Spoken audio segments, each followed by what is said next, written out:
Hey guys, Sahsimon here, and thanks for checking out today's video. Today I'm talking about Friday the 13th the game and the best hiding spots for you to keep away from Jason. Chances are you might know these spots already, but I'm hoping not, and if so, then you are about to learn them and why they work so well. Before I get into it, I just want to say this video will teach you not only where to hide and how to, but it will also teach you where to look and how you should be looking for counselors as Jason. Be sure to pay attention to the small details because everything matters when you are trying to smoke someone out of a hiding spot. Okay, here we go. To start us off, I want to talk about a few things that do apply to all of these hiding spots, and I want you to hear them now because chances are I will be repeating them throughout the video anyway.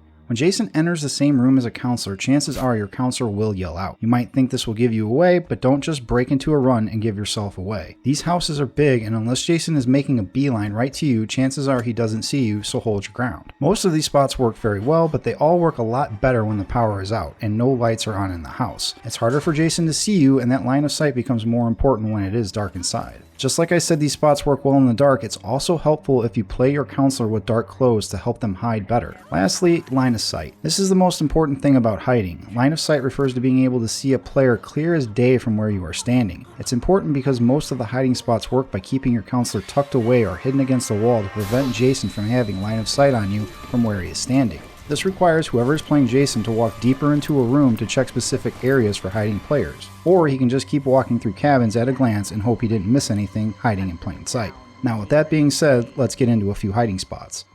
In the Jarvis house on the first floor is where you can find our first spot. For this one, simply make your way through the house and you want to find the dining room area. You can come through this in the front door or you can run around through the house. Either way will get you there. It's worth noting that this spot works best though in the dark like most hiding spots, and if Jason comes in the house from the front door direction, this spot won't do much good for you.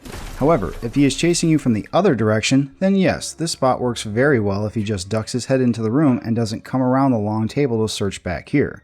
Simply make your way to the corner, duck down behind it, and keep yourself flush with the wall. Chances are the power will be out in this area because the breaker for this area is normally always located on the side of the Jarvis house. Hopefully no one will repair it to give away the spot, but as always, get an open eye and swivel the camera to make sure you don't get stuck in the corner when Jason's coming. That's what she said. Inside Jason's shack, you can find a pretty sneaky hiding spot. Now, I do not recommend hiding here because unless you hold his mask, he will get a warning about you entering his house. However, with this spot, it might buy you a few seconds to recover the stamina you need or the courage to run out. Simply enter his shithole and go to the second room where he keeps his favorite paperweight. To the back right of this room, you can find a shelf, which is usually where the weapon is in this room. Walk into the corner and make yourself flush with the wall, and you have a sly hiding spot to buy yourself a few seconds. As long as Jason enters and gives it a glance, it should buy you the time for him to turn around and leave thinking you are hiding behind him. If he is smart, he will go outside and use his sense, and if he does this, the shack will light up and he will be coming back in. Once he doesn't find you in the first room, he will know you're in the second and he will enter, so be ready to run out before he enters or right after once you see your chance to bust out. This spot works similar to the Higgins Haven closet. For this location, go to the Jarvis house and head upstairs. This room is located right behind the stairs and next to Tommy's room. Enter the room and shut the door behind you. Once you have done that, nestle yourself right up in the right hand corner behind where the door will open and you have yourself a new hiding spot. The beauty of this spot is that it covers you when being searched just like the spot on Higgins Haven. Only problem with it is that Jason is smart enough, despite the floppy ear he has, he might come in and look behind the door, and if so, you will be proper fucked. This hiding spot is more of a glitch in my opinion, but I am including it because people need to know that it can be done and where they should look if they are having trouble finding someone on this map or not finding them in the house. In the main house on Packanack Lodge, if you are outside, you want to find the chimney stack that runs along the back of the house. There are sometimes two of them, one on the right side of the building and one that is further down on the left of the house, closer to where the fuse box sometimes spawns. For this spot to work, you simply just need to walk up into the house, between the chimney and the house angle, and stay there. Once in the spot, it will trigger the computer into thinking you are in the house when Jason uses his sense, effectively fooling the player into going into the house and wasting their time looking while you run around or away, keeping away from Jason altogether. I don't like this spot really because, bottom line, it's cheating. I only included it and explained it so people playing Jason know another spot to look if they keep searching the lodge but can't seem to find anyone inside of the building.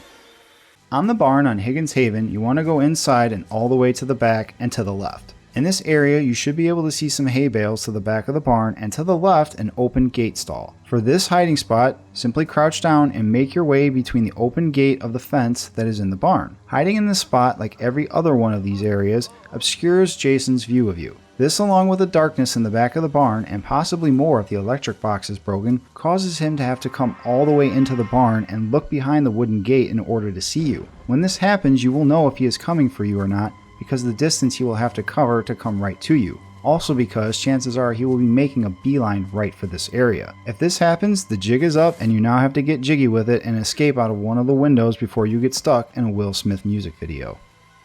On Pinehurst, in the main house, you can find a painting canvas that is located on the first floor. This item will help you hide by covering you from Jason's line of sight. Simply make your way to the room and go behind it and wait. This spot doesn't help cover you as much as some others, but more inexperienced players that don't know any better won't be paying attention because chances are they will be looking for movement and not behind some random objects in the house. Staying where you are should be enough to give Big Creepy the slip. But if not, it will also buy you enough time to run somewhere else and give him the slip. It's one of the nice things about Pinehurst. The house is so large you can run around the main house and come back around to hide in a spot you already used. Or maybe make your way upstairs and jump out a window if all else fails. Now, these next set of hiding spots are not map specific, but more cabin type specific. By this I mean these items and rooms can be found in certain cabins around the different maps. Basically, these spots are places you will randomly come across when checking out the map, so be sure to try and remember where these places are so you can come back to them later if you need to. With that being said, this great spot for hiding are in the cabins that have those long dining room tables when you enter them. In these cabins, go to the end of these tables and to the right of them should be a large kitchen-like cabinet, and next to it some boxes. Between these two items is where you want to hide. This spot works like all the others in that it hides your body very well while crouched, and it's hard for Jason to see you when hiding here unless he walks right up on you. This hiding spot can also be found in a few certain cabins. In the main room of said cabin, if you see a desk in the right hand corner and some boxes as well, make your way there. Crouch down and get in between the desk and the boxes and bam, you are hiding. Like most of the hiding spots, this one keeps you out of Jason's sight unless he walks up on you. Be sure that you are hiding here. You try to keep yourself flush with the edge of the desk in front of you. You don't want the edge of your elbow or any part of your body sticking out that Jason can see to give you away. Also, like most other spots and the next one I will be talking about, this spot works better in the dark with the electric box broken. This spot can be in a few cabins across the map. In any of them, it works okay, but works best when the lights are out, as I have stated about a lot of these hiding spots. Simply walk up to the fireplace and go around to the right side of it, or whatever side is away from the door, and nestle up in the corner and crouch down. The light from the flame should help cover you along with the darkness in the corner of the room. This spot, like I said, works better if the lights are out because it almost completely is darkness in this room then. And when that happens, your eyes are drawn to the fireplace because of the fire that's burning there more than the darkness around in the corner. As Jason, you need to almost walk up in this corner to be able to make out to see if anybody's even hiding in the corner because it's so dark and the flames from the fire are so bright, it's just too hard to tell, but it's a great hiding spot. As a counselor, you might also want to consider wearing darker clothes to help conceal yourself in these types of spots. This spot is only in certain cabins, and it's in the second room, not the main entrance like most of these, and it works pretty well too. Once inside a cabin, make your way to the middle of the building room. In here you might find a bird cage with a sheet hanging over it to the left side of the room. The sheet is normally an off-looking yellow color. You simply walk behind this sheet and cage, and there you are hiding now. Hiding here works like all the rest of these hiding spots. It keeps you obscured from Jason's vision unless he is looking for you right in this spot. Just be sure to be ready to run in case Jason is aware of this spot, because hiding here keeps you with your back against the wall and only one door to escape, which is where Jason will be coming from unless he's walking through the wall. A wise player should plan accordingly or do something crazy as hell just to get away. Well guys, that is all I have for you in this video. Keep an eye out for my next video with 10 more hiding spots for you to hide in. I hope you guys got something out of this. And keep in mind that when you do log in to play these matches, check the players' levels in the load up screen before you get into a match. You might find out that some of the people you're playing with are low enough level and that these spots might work better in your advantage when playing against less experienced players. Alright, that's all I got for you this time, and I'll see you around.